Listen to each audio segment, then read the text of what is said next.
Morning, everyone. How you all feeling? Okay, ready? All right, cool. It's going to be a fun morning. So I was talking with Joe this morning. Joe runs a really interesting place in New York called the Office for Creative Research. And there's a weird tension in that name that we were talking about, which is the word office and the word creative right next to each other. And so that's kind of why we're here today.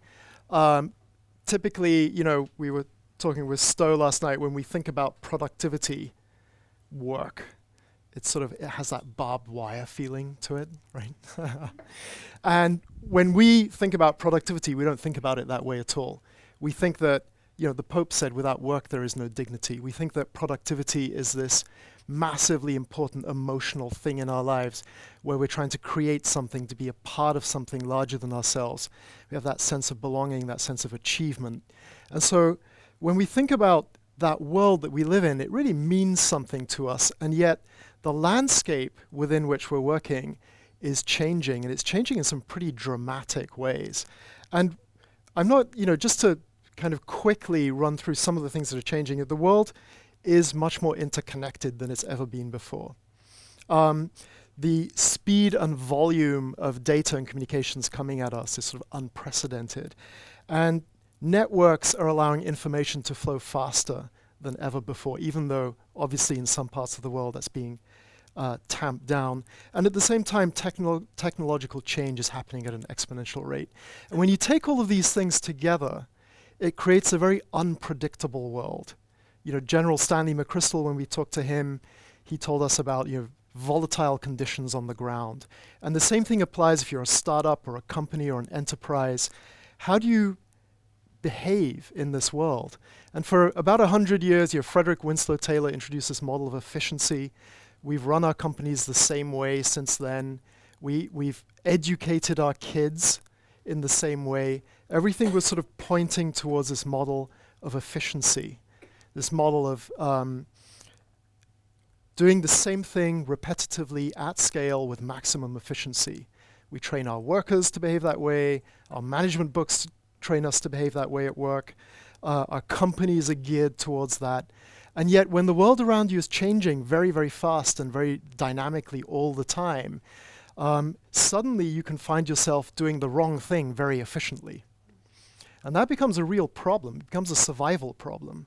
And so when we look at companies, there are these questions that we have to ask ourselves, small or large, startup or massive enterprise, how are you going to survive in this world? How are you going to learn as a team? How are you going to adapt and evolve? How are you going to respond creatively to the changes around you that are happening every day, not once a year?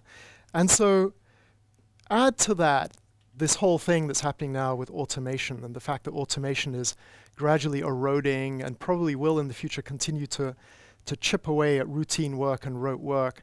That sort of almost pushes the window of human employability into a space which is about creativity and social skills.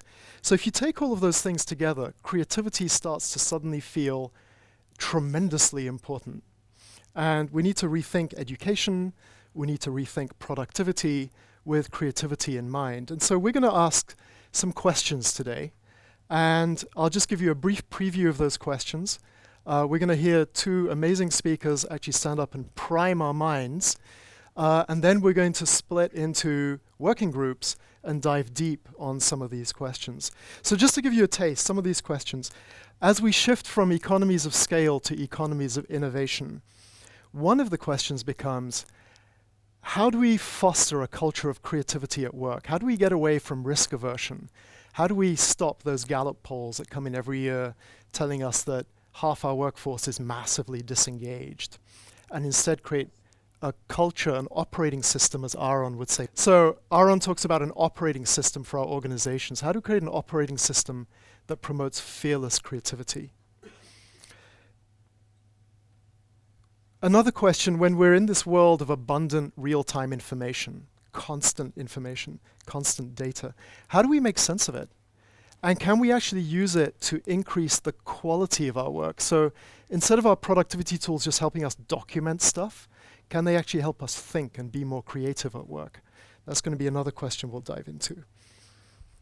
A lot of our traditional productivity tools were made for individuals, sitting at individual desks, working on individual computers, creating individual documents, and that made sense in a stable world. But now that we have to collaborate more, now that we have to work in real time with each other, one of the questions becomes, how do we create super rich connections between people?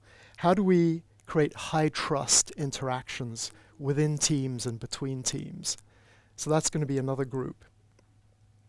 Finally, going back to AI for a minute and automation, and this is something that Kate has at heart, what are the principles that we need to design into some of the new experiences that we'll be bringing to the world that actually make sure that we don't remove human agency as we introduce artificial intelligence and automation? So that's going to be a very interesting working group, I think. And then finally, we have a whole bunch of people here today who are really about the physical environment.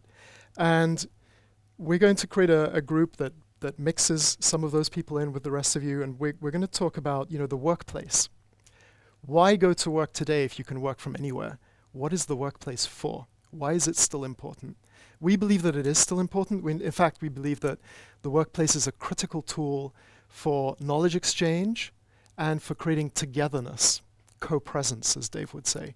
And for that reason, the workplace really should be a theater of innovation.